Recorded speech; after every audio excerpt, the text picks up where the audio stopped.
بسم اللہ الرحمن الرحیم۔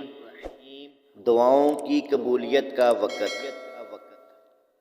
جو شخص رات کو اچانک بیدار ہو، چاہے وہ جس مقصد کے لیے بھی بیدار ہوا ہے، تو یہ تسبیح پڑھے: لا الہ الا اللہ وحدہ لا شریک لہ، لہ الملک ولہ الحمد وہو علی کل شیء قدیر، سبحان اللہ والحمد للہ ولا الہ الا اللہ واللہ اکبر ولا حول ولا قوۃ الا باللہ۔